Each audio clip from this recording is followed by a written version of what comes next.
چند لمحوں کے لیے سوچیں، رمضان بھی گزر گیا، بس آخری عشرہ رہ گیا، 2 عشرے گزر گئے اور ابھی تک بھی جس کی بخشش نہیں ہوئی، سوچو پھر میرے بھائی اور پردے میں سننے والی بہن اور بیٹی کب؟ ہو سکتا ہے میری ذات سے تیرا اختلاف ہو، پوری دنیا میں جتنے علماء ہیں ہو سکتا ہے تیرا ان سے اختلاف ہو، لیکن سوچو میرے بھائی، خدا کے واسطے سوچو، اللہ رب العالمین کی بارگاہ سے مانگنے کا اختلاف تو نہیں ہے نا، گناہوں سے توبہ کرنے کا اختلاف تو نہیں ہے نا، اللہ پاک سے معافی مانگنے کا اختلاف تو نہیں ہے نا، جس انداز میں تیرا جی چاہتا ہے اپنے رب سے معافی مانگ لے۔ لیکن کتنی بڑی بدقسمتی کہیں گے کہ بدبختی کہیں گے کہ اللہ پاک نے صحت بھی دی ہے، تندرستی بھی دی ہے، پھر بھی روزے نہیں رکھ رہے۔ قرآن تو اعلان کرتا ہے ایمان والو تمہارے اوپر روزے فرض کیے گئے، لازمی ہیں، اور فرائض کا انکار کرنے والا تو ویسے ہی خارج ہے۔ پھر خاتون جنت جو ہیں کیا کرتی تھی، جب رات ہوتی تھی نا، عشاء کی نماز ہوتی تھی، اللہ عشاء کی نماز کے بعد اب کھانا تناول فرماتی، کھانا کھاتی، اس کے بعد اپنا سر سجدے میں رکھتی، اللہ کی عبادت میں لگ جاتی۔ اللہ، بہنوں اور بیٹیوں سے کہنا چاہوں گا، اللہ رب العالمین کی عبادت میں لگ جاتی سیدہ فاطمہ رضی اللہ تعالیٰ عنہا، اللہ کی عبادت میں لگ جاتی، اللہ کو راضی کرنے کے لیے لگ جاتی، اور ساری رات گزر جاتی اللہ کے ذکر میں، ساری رات اللہ کے ذکر میں، سجدے میں سر رکھ کے اللہ کی بارگاہ میں ساری رات لگی رہتی۔ صبح کی جب اذان ہوتی تو اذان کے وقت ایک آہ بھرتی، ہائے میرے مولا ابھی تو میری تیرے سے بات بھی مکمل نہیں ہوئی، ہائے ہائے ہائے۔ بہنوں اور بیٹیوں سے کہنا چاہوں گا، خدا را ہم نے بھی کبھی ایسا سوچا ہے بیٹیوں؟ ہم نے بھی اللہ کی عبادت میں کبھی رات گزاری ہے؟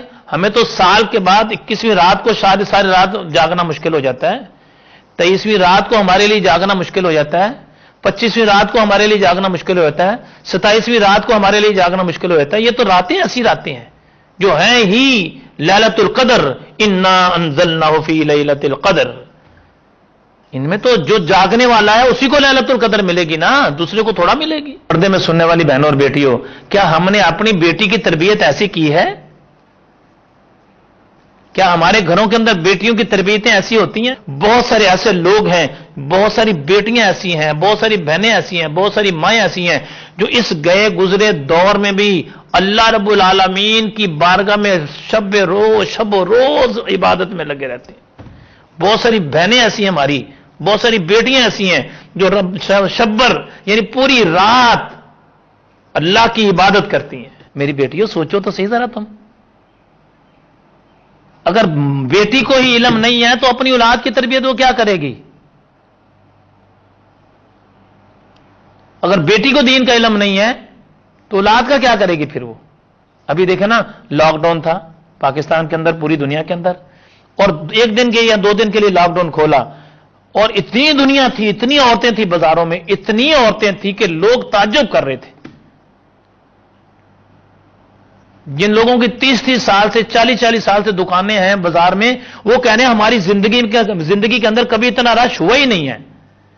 کہاں رش ہے؟ بازار میں کپڑے جوتے لینے کے لیے، اور کیا کام ہوگا؟ ہونا تو یہ چاہیے تھا کہ رمضان آیا نا تو گھروں میں عبادتوں میں عورتیں لگ جاتی،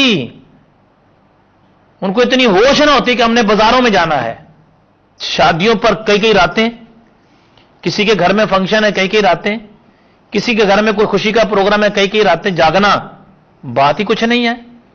اور رات کو دیر تک شادیوں سے واپس آنا اور دیر سے شادیوں پر جانا یہ تو ایک معمول ہے، لیکن رمضان کی رات کو یا عام راتوں میں اللہ کی عبادت کے لیے جاگنا بڑا مشکل ہو گیا ہے۔